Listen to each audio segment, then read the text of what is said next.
Hello বন্ধুরা, welcome back to my channel. আমি টুম্পা আর আমার টুম্পা মুখার্জি চ্যানেলে তোমাদের সবাইকে জানাই স্বাগত। দেখো, নতুন একটা ভিডিও নিয়ে চলে এসেছি তোমাদের কাছে। ভিডিও না, আজকে একটা রেসিপি নিয়ে এসেছি। আর আজকে নিয়ে এসেছি দেখো, পুঁই শাক রান্না করব। আমার গাছেরই পুঁই শাক তুলে ইলিশ মাছের মাথা দিয়ে আমি রান্না করব। কাঁঠাল দানা, তারপরে বড়ি, সব কিছু দিয়ে, আলু কুমড়ো, মানে সব কিছু সবজি দিয়ে আজকে আমি রান্না করব। আর সেটাই কীভাবে করব তোমাদের সাথে শেয়ার করব। দেখো, প্রথমেই চলে এসেছি ছাদে পুঁই শাক কাটতে।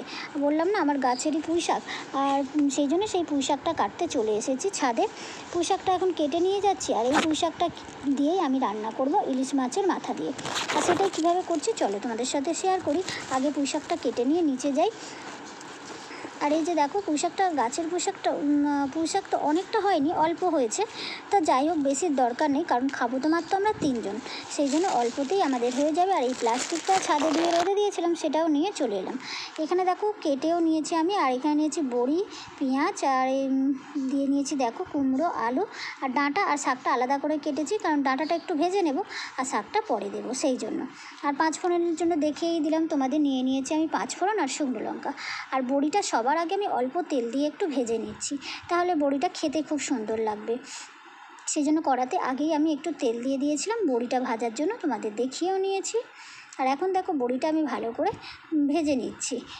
বড়িটা একদম কালো কালো করব না, একটু হালকাভাবে ভেজে নেব, যাতে বড়িটা খেতে সুন্দর লাগে। আর এরকম শুধু বড়ি ভাজা খাওয়া যায়, মানে আমার ছেলে খুবই খেতে ভালোবাসে এরকম শুধু বড়ি ভাজা। ওকে যদি দেওয়া যায়, ও ভাত দিয়ে খায়, ও খুব ভালোবাসে এরকম বড়ি ভাজা খেতে। তোমরা কি খাও এরকম তেল দিয়ে বড়ি ভেজে? তাহলে অবশ্যই কমেন্ট করে বলো, এরকম তেল দিয়ে বড়ি ভেজে কখনো কেউ খেয়েছো কিনা। বড়িটা ভাজা হয়ে গেছে, চলো তোমাদের সাথে কথা বলতে বলতে ভেজে নিয়েছি। আর এখন দেখো ঢেলে রেখে দিলাম। আর এখন দেখো, আমি সমস্ত সবজিগুলো ভেজে নিয়ে তারপরে কষাবো কড়ার মধ্যে আবারও। সেই জন্য আমি দিয়ে দিচ্ছি তেল। আর আমি রান্নাটা পুরো সর্ষের তেলেই করব। তেল দিয়ে দিলাম একদম তেলের মধ্যে 5 ফোড়ন, যেটা আমি নিয়ে রেখেছিলাম, 5 ফোড়ন, আর হচ্ছে শুকনো লঙ্কা। ব্যাস, আর কিছুই আমি দেবো না। ঘরোয়াভাবে যেভাবে আমরা রান্না করি, আমি সেভাবেই তোমাদের রান্না করে দেখাচ্ছি। এভাবে তোমরাও রান্না করে দেখতে পারো, খুব সুন্দর লাগে। বেশি কিছু মশলাপাতি না দিয়ে, অল্প কিছু মশলাপাতি দিয়ে এইভাবে যদি রান্না করা যায়। আর এই যে দেখো, আমি একটু ভালো করে ভেজে নিচ্ছি একদম শুকনো লঙ্কাটা। আজ 5 ফোড়নটা একদম ভাজা ভাজা হয়ে গিয়েছে, দেখতেই পাচ্ছ। এর মধ্যে এখন এই যে দেখো, একদম ভাজা ভাজা করে নিয়েছি। আর এর মধ্যে এখন দিয়ে দেবো ওই পেঁয়াজ কুচিগুলো। আর অতটা পেঁয়াজ কুচি কিন্তু আমি দেবো না, থালায় দেখেছো তোমরা অতটা পেঁয়াজ কুচি আমি কেটেছি। অন্য তরকারিতেও আমি ব্যবহার করব, কিন্তু আমি এই তেলেতে অতটা পেঁয়াজ কুচি দেবো না। এই যে দেখো, অল্পই একটু পেঁয়াজ কুচি দিয়ে দিয়েছি, কারণ আমার অতটা লাগবে না পুঁই শাকেতে পেঁয়াজ কুচি, সেই জন্য আমি দেবো না। আমি কেটে রেখে দিয়েছি অন্য তরকারির জন্য।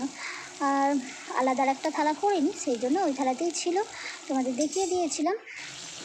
আর এখন এই যে দেখো, আমি পেঁয়াজটা একদম ভাজা ভাজা করে নিয়েছি, দেখতেই পাচ্ছ। পেঁয়াজটা আমি ভেজে নিয়েছি একদম ফোড়নের সাথে। এবার আমি দিয়ে দেবো যে সবজিগুলো কেটে রেখেছি। প্রথমেই আমি দিয়ে দেবো আলু আর ডাঁটাটা দিয়ে ভালো করে আমি ভেজে নেব এই মশলার সাথেই।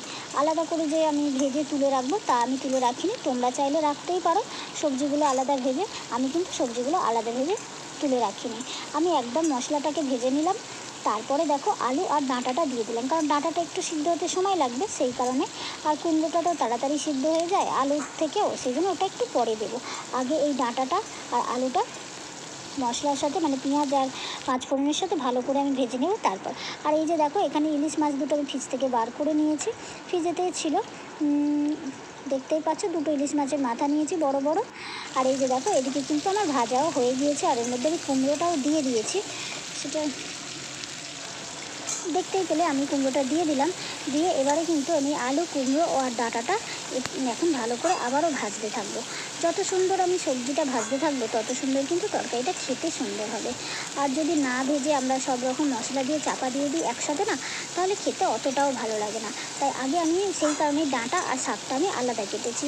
অনেকে আছে ডাঁটা শাক একসাথেই দিয়ে দাও, কিন্তু না, আমি দিই না। আমি শাকটা আলাদা কেটে নিই, কারণ কেটে আলাদা রাখি, কারণ শাকটা আমি লাস্টে দেবো, সেই জন্য। কারণ শাকটা তো তাড়াতাড়ি গলে যাবে, তাই না? আর বিশেষ করে পুঁই শাকের পাতা তো খুবই নরম হয়, মানে পুঁই শাক পাতাটা খুবই নরম হয়, আর ডাঁটাগুলো শক্ত হয়। আর এখানে এই যে দেখো, কাঁঠাল দানা আমি সিদ্ধ করে রেখেছি, এটাও কিন্তু আমি দেবো, তোমাদের আগে দেখানো হয়নি। এটা যেহেতু সিদ্ধ করে আগেই রেখে দিয়েছি, সেই জন্য, কারণ কাঁঠাল দানাটাও একটু শক্ত থাকে, তাই আগে থেকে একটু সিদ্ধ করে রেখে দিয়েছি দেওয়ার জন্য পুঁই শাকে। চলো এখন আমি দেখো এটা ভালো করে ভেজে নিয়েছি, দেখতেই পাচ্ছ। এর মধ্যে এখন দিয়ে দেব আমি যে পুঁইশাক পাতাগুলো রেখেছিলাম, সেটা এখন এর মধ্যে আমি দিয়ে দেব। দিয়ে আবারও ভালো করে আমি এটা কষতে থাকবো। আর হ্যাঁ বন্ধুরা, এই ভাজার মধ্যে আমি একটু আদা দিয়ে দিয়েছিলাম, মানে আদা বাটা না, আমি স্ট্রেনারে ঘষে আর দিয়ে দিয়েছিলাম, কিন্তু সেটা তোমাদের দেখাতে আমি ভুলে গিয়েছি। তোমরা একটু আদা বাটা বা স্ট্রেনারে ঘষে দিতে পারো। আমি শর্টকাটে একটু স্ট্রেনারে ঘষেই দিয়ে দিয়েছি, সেটা দেখাতে তোমাদের ভুলে গিয়েছি আদাটা যে ঘষে দিয়েছি, কারণ আদাটা ঘষে দেওয়ার সময় না হাতে ক্যামেরা ধরতে আমি পারিনি তখন, সেই জন্য তোমাদের আর দেখানো হয়নি। ব্যাস ওই শুধু আদাই দিয়েছি, আর কোনো মশলা আমি দিইনি। বাকি যে মশলাটা দেবো অবশ্যই তোমাদের সাথে শেয়ার করব কী মশলা দেবো, শুধু বলে দিলাম যে আমি আদাটা দিয়েছিলাম। ব্যাস দেখো, এটা এখন আমি চাপা দিয়ে কিছুক্ষণের জন্য রেখে দেব। এটা এখন হতে থাকবে কিছুক্ষণ। চলো এটা এখন চাপা দিয়ে আমি রেখে দিই। আর এদিকে দেখো আমি ইলিশ মাছের মাথা দুটো আর একটা কড়াই ভাজাও বসিয়ে দিয়েছি। এদিকে দেখো, তাই তোমাদের দেখিয়ে দিলাম যে ইলিশ মাছের মাথাটা কিন্তু আমি ভেজে সুন্দর করে একটু ভাজবো, কড়া কড়া করে তারপরে দেবো। আর এটাকে এখন আমি চাপা দিয়ে রেখে দেবো কিছুক্ষণের জন্য। তারপর এর মধ্যে আমি সমস্ত মশলাগুলো দিয়ে দেবো। আর এই যে দেখো কিছুক্ষণ পর, মানে অল্প সামান্য পরেই দেখো ওখানে মশলা নিয়ে নিয়েছি, হলুদ গুঁড়ো, লঙ্কার গুঁড়ো, নুন, আর একটু নিয়েছি মিষ্টি আর জিরের গুঁড়ো। মিষ্টিটা দিতেই হবে, কারণ যেহেতু আমি শাক রান্না করছি, বিশেষ করে পুঁই শাক আর কুমড়ো আছে, পুঁই শাক কুমড়ো আছে মানে তোমরা অবশ্যই একটু মিষ্টি দেবে। মিষ্টি না দিলে সেই তরকারিটা কিন্তু খেতে একদম ভালো লাগবে না। মানে পুঁই শাক বলো, যে কোনো শাকে একটু মিষ্টি না দিলে সেই শাকটা খেতে ভালো লাগে না। দেখতেই পেয়েছো আমি সেই জন্য দিয়ে দিয়েছি একটু চিনি। তোমরা চাইলে বাতাসাও দিতে পারো, যেহেতু আমি বাতাসা দিই, কারণ বাতাসা নকুলদানা এগুলোই আমি বেশি দিই। আজকে আমি একটু চিনি দিয়েছি, অন্য সময় কিন্তু আমি বাতাসা নকুলদানা দিয়েই করি কোনো সবজি রান্না, কারণ সবজিতে বিশেষ করে কুমড়ো, পুঁই শাক এইগুলোর মধ্যে না একটু মিষ্টি না দিলে সেই তরকারিটা খেতে ভালো লাগে না। আর তোমাদের সাথে কথা বলতে বলতে দেখতেই পেলে আমি সুন্দরভাবে কিন্তু কষিয়ে নিয়েছি, একেবারে মশলার সাথে সাথে সমস্ত সবজিটা কষিয়ে নিয়েছি। আর গাছের শাক বলে একদম কোনো সার নেই, তো সেই জন্য দেখো একদম কমে গিয়েছে পুঁই শাকটা।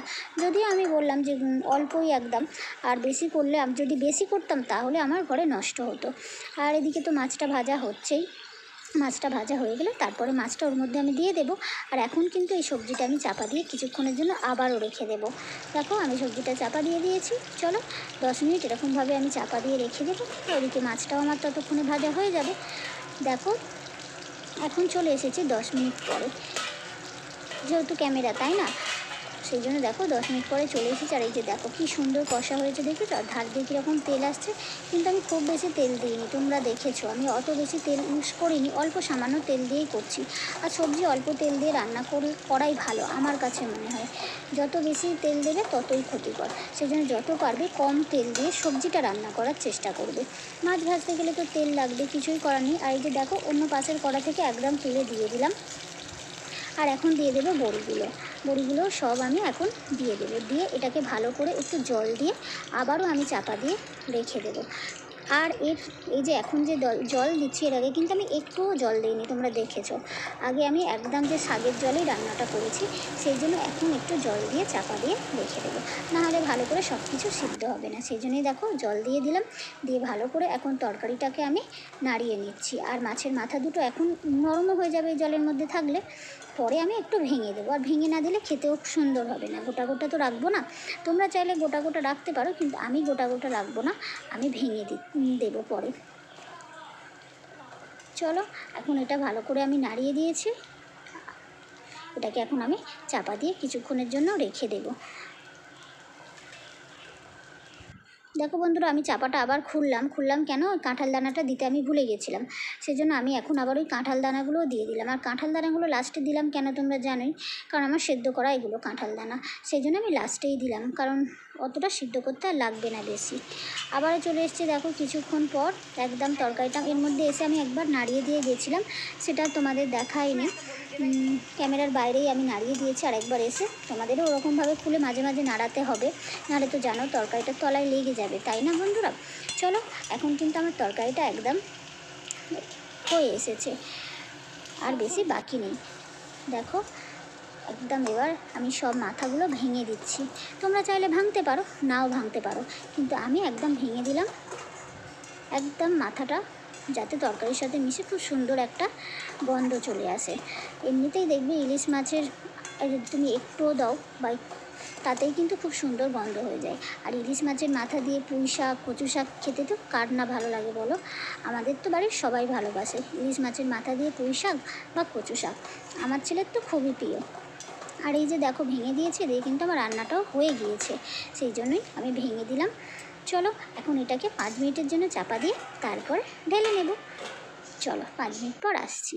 দেখো 5 মিনিট পর চলে এসেছি আর ঢেলেও নিয়েছি। এখন দেখতেই পাচ্ছ খুব সুন্দর করে থালার মধ্যে নিয়ে নিয়েছি। তাহলে চলো বন্ধুরা, আজকের মতো তো আমার রেসিপিটা দেখানো শেষ হয়ে গেল। তোমরা এবার বলো তোমাদের কেমন লাগলো আমার ঘরোয়াভাবে ইলিশ মাছের মাথা দিয়ে ঘরের পুঁই শাক দিয়ে রান্নাটা। তোমাদের কেমন লেগেছে অবশ্যই কিন্তু কমেন্ট করে বলো। রান্নাটা ভালো লাগলে কি করতে হবে? সুন্দর করে একটা লাইক দিতে হবে, সুন্দর করে একটা কমেন্ট করতে হবে। আর নতুন বন্ধু এসে থাকলে তাকে কি করতে হবে? আমার চ্যানেলটাকে সাবস্ক্রাইব করে সবসময়ের জন্য আমার পাশে থেকে যেতে হবে। বাই বন্ধুরা, আবার আসবো নতুন একটা ভিডিওর সাথে।